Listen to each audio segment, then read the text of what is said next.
a minute. We are out in the forest, and first grade gets to have a little bit of time out here, a whole day, and have their class out here with guest forest teachers Megan and Eliza. And I have Savannah here who wants to tell you a little bit about what she's doing. I made a mini file, and I used it out of ton of sticks, and I found big ones, and I broke them up, and I used some of them to go that way, and then the rest of them to go that way. Then I made holes in the ground with the stick, and I put something to hold it up, and also I did with the other thing. It looks very sturdy. It looks kind of like the one that we have over there, like our real one, doesn't it? Thank you, Savannah. Do you want to? A coconut. Okay. Whoa, I'll be right over. Hold on. Mrs. Newton did not wear her. Miss Fawcett. What did you make? I found a really good stick. I put my foot on top and then Oh, how nice. How handy is that? Wow. Thank you.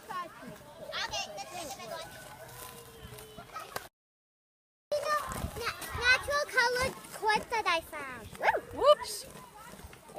Wow, where did you find that? I found it up near my sit spot. And it's not. Is it a salamander? No, it was natural colored when I found it. They say it's a natural colored quartz. And it's orange. It's not some kindergarten sit spot rock. Nice. Thanks for sharing. To make a little house. How's it coming? Okay. I'm trying to break the wood. You're trying to break the wood? Trying to get more wood. I break two pieces.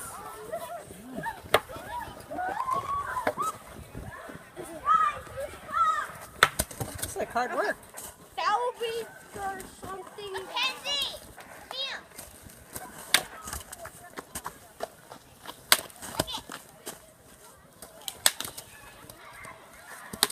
What are you going to do with all those pieces?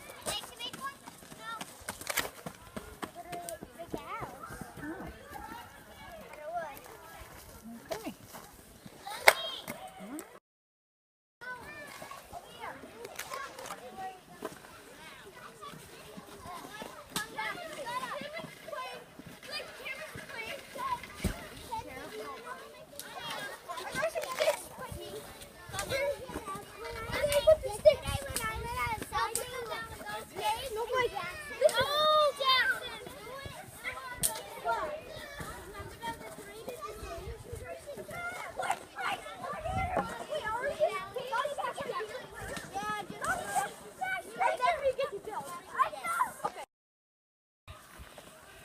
So in our game that we're playing Cops and Robbers, we're trying to build a base so the cops can't find us.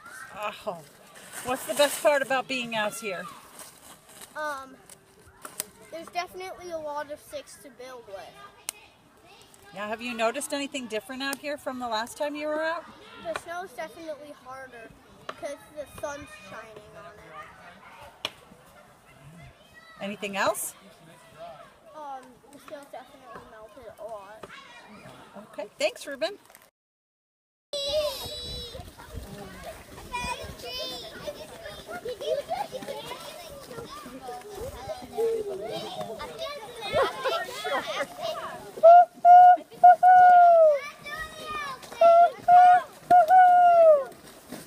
It is the classic call for them to come to the fire.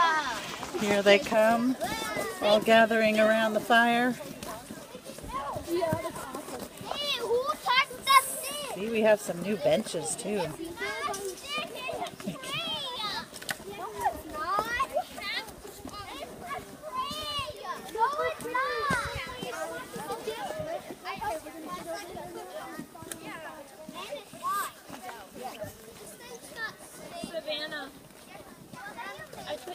stacked right here.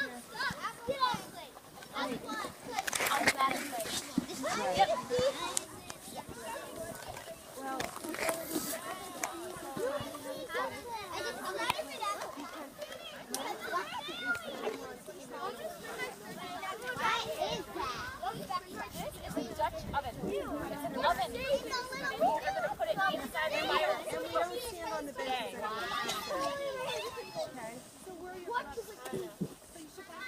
What's in there? What's in there?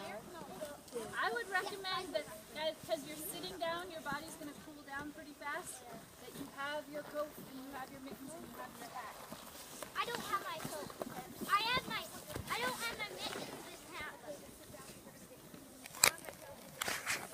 So Miss Minucci's just giving you a tip that because she knows from being out here that she knows that when we stop, our bodies cool down. So you might want those things. All right, good morning, Forest first graders. So excited that we're out here this morning. So we have a little different change of plans because usually we bring our artifact and share it in at a fire. It's the first thing after a sit start. But today we are so lucky that we actually are having fire safety out around our fire. So we are so lucky. So, we're going to be flexible and we're going to have some fun and do some fire safety around the fire. Alrighty, well good morning everybody. How are you? Good. I've got to say this is pretty cool that you get to come out here and do this. So, this is the last visit we do as first graders this year. I come back next year in second grade. Might fall on the ice before we're done. So just kind of, does anybody have any real quick questions? Because I think I'm going to adapt my lesson plan today to something to do with the wood. So does anybody have any questions before I do that? Go ahead. I'm not cold. I forgot. Okay, that's okay. We can come back to you. Anyone else have any questions about, yes? The forest can go on fire. You know what? That's exactly what we're going to talk about today. We're going to talk about what's going on around us, how a fire could spread here, what you guys can do to prevent a fire, and to kind of talk about the different levels of fire. I think it's pretty fitting for today, don't you? Yeah. Yes, go ahead. Last year, Miss Nosijowski, we couldn't make a fire because the snow was gone and it was too dry. Like if a spark came up and it got in a pile of leaves, it would start a fire. That's right, it would. And that's a lot of what we're going to talk about. Go ahead. Our forest fire is very hard to put out. Sometimes they can be, but other times they can be very easy because it depends on the level of fire that you have. So like today, we have our campfire, right? It's contained, there's snow all around it. Do you see it melting the snow really quickly? Yeah. No, not too much. Maybe a little bit around the edge. If you let it burn a really long time, it would. But today, it's kind of the heat's all rising. A little bit of heat goes down low. If you guys look at the logs that you have on the bottom of the fire, it's going to take those a really long time to burn. Because the heat's going to want to go up, and everything you add on top is what's going to be that burns first. And also because the fire's on the top log, not the bottom. That's right, and that's a lot of times because the heat will rise up as you get a bed of coals on the bottom, like for cooking, which I heard you guys are going to do later on, that heat's going to rise. If you buried the Dutch oven and you built the fire on top, do you think you'd be able to cook what you wanted to cook? No, you want to have it on top of the fire so the heat can come up. With brush fires, as we look around, what's a lot of the stuff that's on the ground? Is it really big logs and really big trees, things like that, or is it small leaves and sticks and twigs? Yeah. Do you think those start a fire really well? Yeah. Did you guys see how we started the fire today? Yeah. Can someone explain to me how this fire started? Yes. What's the first thing you had to do? It's a log with, you cut it up and then you put some in there. That's right. Do you know why you had to cut the log up? Why? So it's not like taking up all the space and it's not, so it doesn't like, if it's longer than it's out and there's like leaves near it and you did it on the bottom, then it could burn the leaves and there could be a fire. It could. So you do it a lot of times to contain the fire, right? Now, when you guys start with a fire, do you start with a log this big around in a match? Yeah.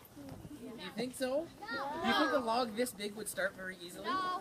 Yeah. What if I started with a stick like this? Would this light a lot easier than this tree would? Yeah. Yeah. So this is a lot of how a forest fire would start. is you have an ember like that, and you guys mentioned a pile of leaves. Leaves, if they're really dry, are really good fire spreaders. It's almost like paper. It's nature's paper that likes to burn. And so as those leaves start to catch on fire, the heat from those leaves warms up, and we can go to a stick this size. It'll start burning this stick because the stick gets warmed up, it gets hot, and it starts to burn. Once it gets this stick going, do you think it would start something smaller or bigger? Bigger. Bigger. Could it also start something smaller? Yeah, that's when we have what we call a ground fire. A fire that will spread right across the ground here, and it will burn everything on the ground. It'll make the whole ground look blackened. You might see a little bit of charring on the trees, but there's not enough heat to get this tree really hot. How warm do you think this tree is today? 90 degrees? Yeah, it's about the temperature is out here. For wood to start burning, it's right around 300 degrees. Do you think this little stick could get that tree to 300 degrees? No. No. But So as you can see, we were able to go out into the forest to see the first graders in their forest day, and they were also having their fire safety week. What an appropriate time to have the fire, one of the firemen come out and do their lesson outside in the forest. It was great. So I'm glad you could join us.